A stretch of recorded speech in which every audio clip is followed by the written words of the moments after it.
Bây giờ mình lên dốc nha. Mệt quá đấy. Đi xe đạp về mấy cái khu này mệt lắm.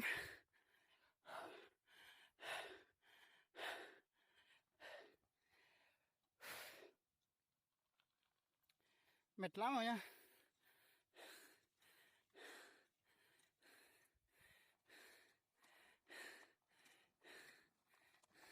Nhưng mà ngủ xì. Tụi thằng con thì nói này. Cho tụi thằng con tụi ngủ xì. Xì vậy ô, bật tên nào mà. Hạ sụp của thế. Thế vậy này. Cho thằng con tôi xì chạy xe có vá linh lúc chạy có vá tôi xì phải tôi xì. Hạ sụp của thế. Có xì khổ thế ô. Thế nào.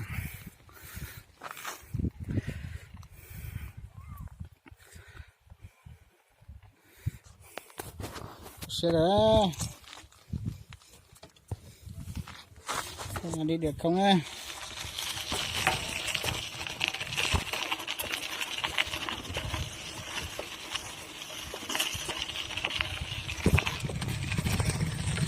Đây là giật tí á.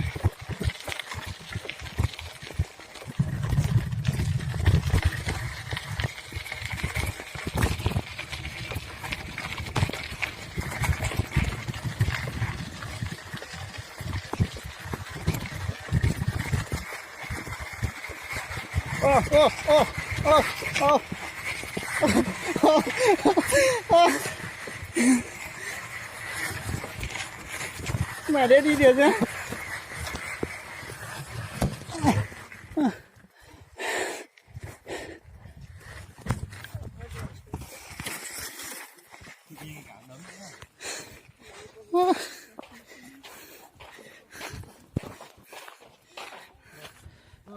Tôi chọn là nào, tôi sẽ bắt chuột thôi, có sẽ cái là có đào tôi này, đi cho làm con đào. Cả đội mình đi.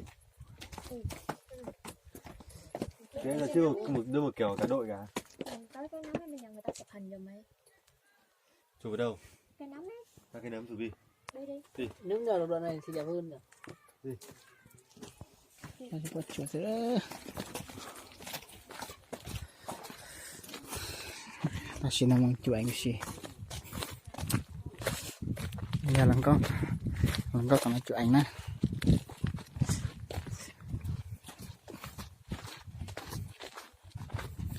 Lolos sih lengkap ke.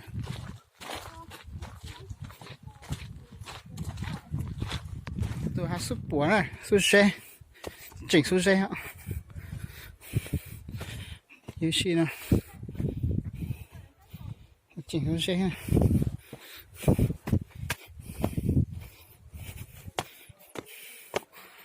Được rồi nào.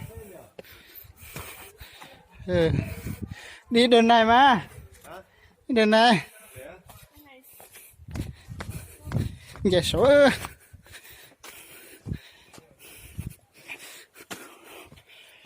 Giải chung chân tu thôi. Vô thật kệ.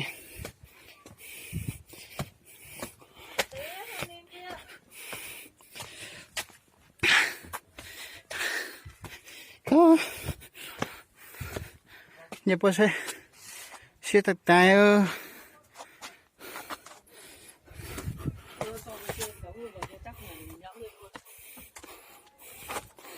Chắc rồi.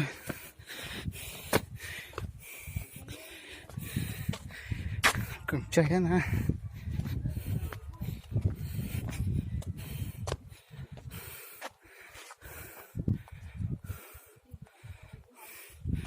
Chơi. Giờ sống xí xả.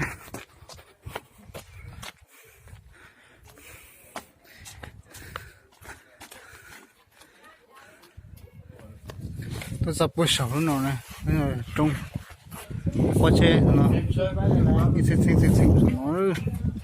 nó bây giờ lôi trong đá đi nó bây giờ phù hợp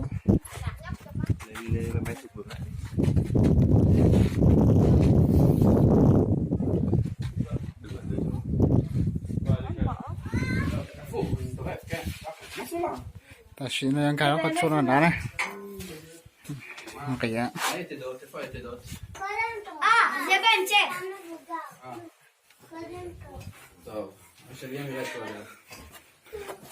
cho nó đỡ nên là lên xe nó khỏi khó thì tua nào đã này nó bố số lần trong cái nó đã đấy xa tuy nó xa hay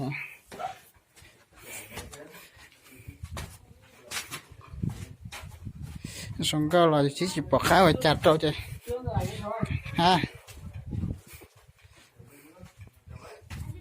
cái đó nào nữa nó ô xa thật là đi bây giờ bây giờ bắt chuối hôm nay là su xe chính này su xe mà lọt gì hơi chầu nhé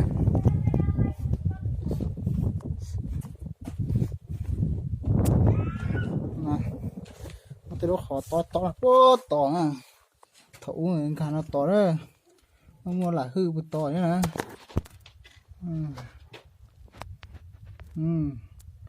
bự to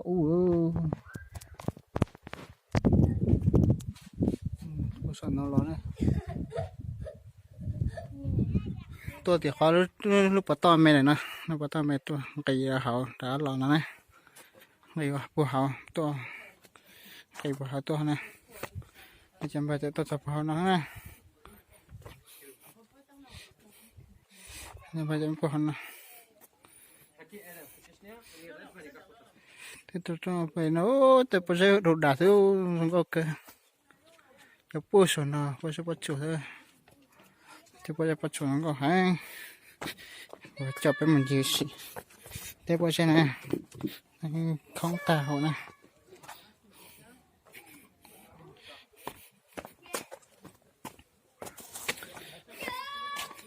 chụp cái mình gì xí có bỏ tè trong hộp bèo xem có cái này là xem có nha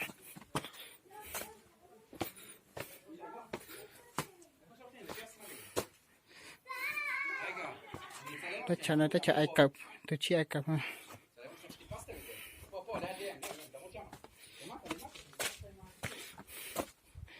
lần trở tới kỳ mày nó phải nói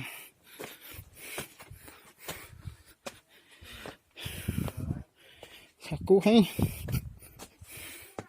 sai nó trong cái tay của sai nó này nó bỏ kỳ đó ít kìm là nó ít kìm hết tao này cho xem có cái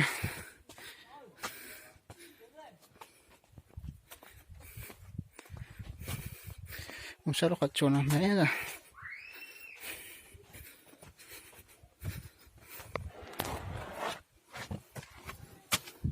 lại có cái mùa này để gì trời sắp bỏ nó chuồn nào cho bé xe nó chuồn này nè ôi kỳ nó xe nó về bây giờ bắt chuột thôi nó bớt to trong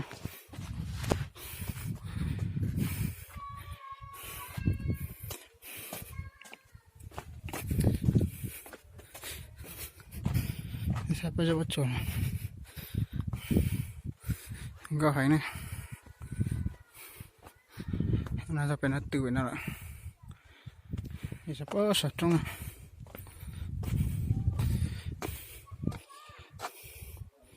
sẽ trong nó phải xếp khóa thứ nó bị ở bỏ ngoài ra bị hỏi chưa bị nó tê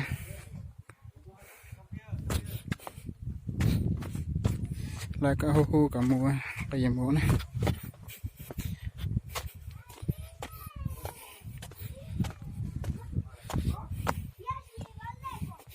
còn nó sẽ một cái ta thì tôi phải lúc sắp bớt thì nó tuần đó này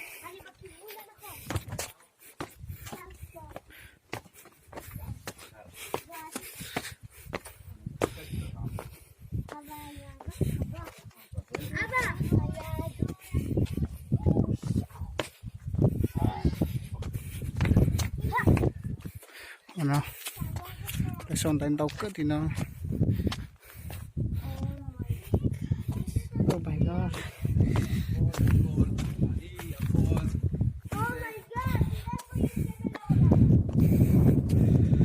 lần chiều ra trung bình là không có hay chuột chúng lại cặp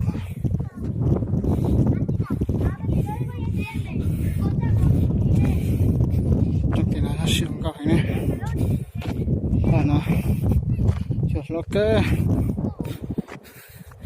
bây giờ bố thì nó phải biết họ lựa bố thìจะต้องดันดาวน์ขึ้นเอาตีเขาน่าจะต้องเช็ดชับเลย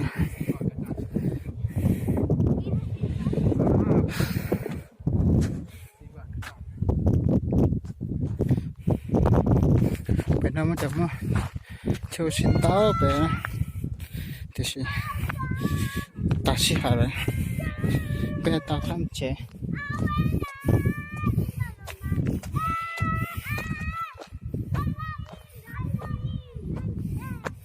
ตาเสียเลยเจ๊แต่เป็นแชร์นะ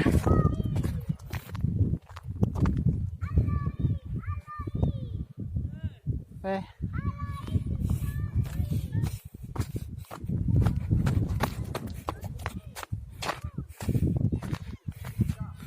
มันพูดตีแต่ช่วงนั้นต้องไปตรงก็เห็นแต่สิเจริญเฮ้ยชอบไปตัวสิที่จะนอนสร้างจังไปจะทำเชนะ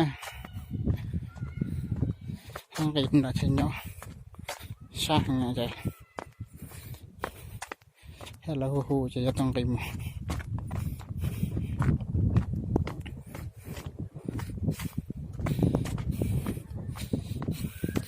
เช็ดปลาตัวนู้นเนาะหมอเราจีตอนนอชายเราจีตอนนอสูเราจีตอนนอเลยเช็ดปลาเกอ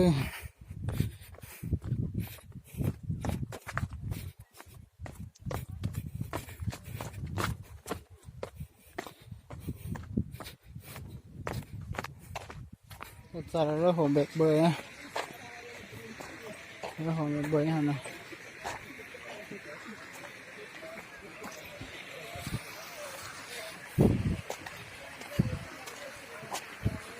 เราหัวเบ็ดเบยเป็นนี่คือหัว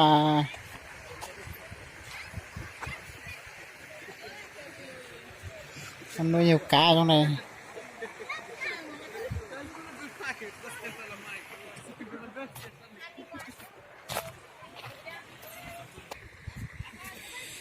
nó về nắng không được rồi sân khấu nữa đây là lô sân khấu cho nên là bằng cái chúng câu cứ thành tôi sợ này sao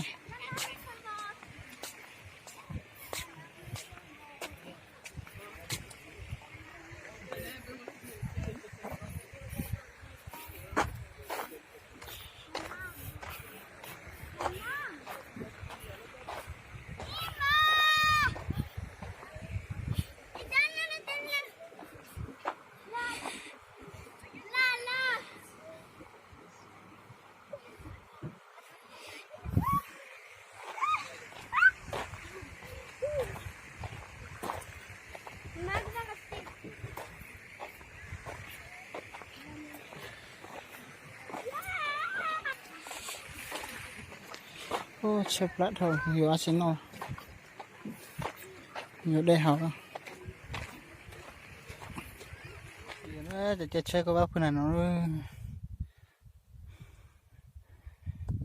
có bác có sức khỏe rồi và ta bé tôi hay tôi tìm nó tôi bây giờ tôi kẹp bút sát tìm nó tôi để chơi có bác tôi kẹp mẹ thì nó giờ chỉ bỏ